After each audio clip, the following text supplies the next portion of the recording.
The senator from Alabama. I ask for unanimous consent that the quorum call be dispensed with. Without objection. Thank you, Mr. President. Earlier this month, the United States of America lost a legend. Harry Stewart Jr., one of the last surviving Tuskegee Airmen, died at the age of 100. Lieutenant Colonel Stewart's legacy is one of excellence. He grew up watching planes come in and out of LaGuardia Airport, dreaming of one day flying himself. At just 18 years old, Lieutenant Colonel Stewart joined a new initiative launched in Alabama, a first-of-its-kind training program for Black pilots established after the bombing of Pearl Harbor. He flew 43 missions from late 1944 to the spring of 1945 with the 332nd Fighter Group, earning the Distinguished Flying Cross after downing 3 German planes in a dogfight just before the Allied victory in Europe.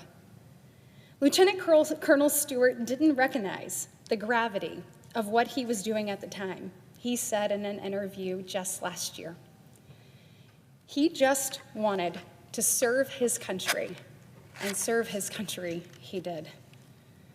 But let's stop for a moment and think about what that means. Lieutenant Colonel Stewart and the rest of the Tuskegee Airmen signed up to fight for a country that did not allow them the same rights as white citizens. They put their lives on the line to fight for a country that treated them as second class. They could not live, work, eat, or drink alongside white countrymen or women. It was a world where people who looked like them could be met with violent attacks just because of the color of their skin. Consider what that means, that Lieutenant Colonel Stewart and the Tuskegee Airmen dealt with all kinds of discrimination and yet still decided to risk everything to serve this nation.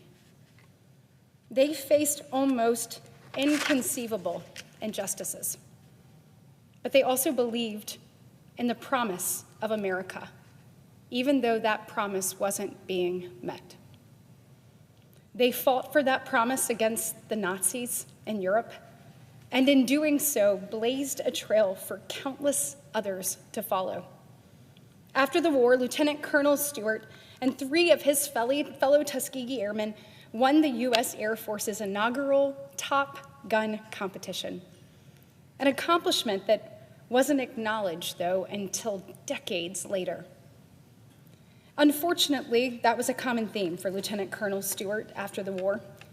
After aspiration to become an airline pilot his whole life, and even after serving his country heroically and earning the Distinguished Flying Cross, he was prevented from flying commercial jets because of his race.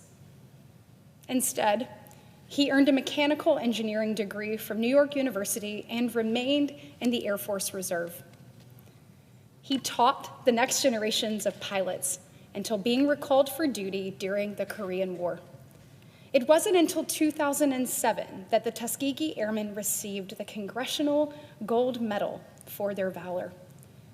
The legacies of Harry Stewart Jr.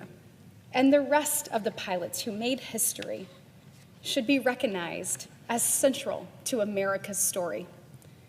In his first term, President Trump promoted Airman Charles McGee to Brigadier General and pinned his stars in the Oval Office. In his second term, Secretary Hegseth has reaffirmed the Trump administration will continue to honor these heroes.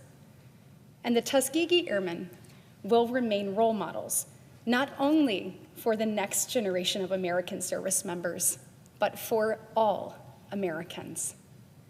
Lieutenant Colonel Harry Stewart Jr. and the pilots he flew with represent the best of America. Their courage and selflessness in the face of adversity, both at home and at war, are inspirational. And their legacies those of greatness and unquestionable merit, deserve to be celebrated amongst the rest of our country's heroes, not just during Black History Month, but all throughout the year. Thank you, Mr. President. I yield the floor.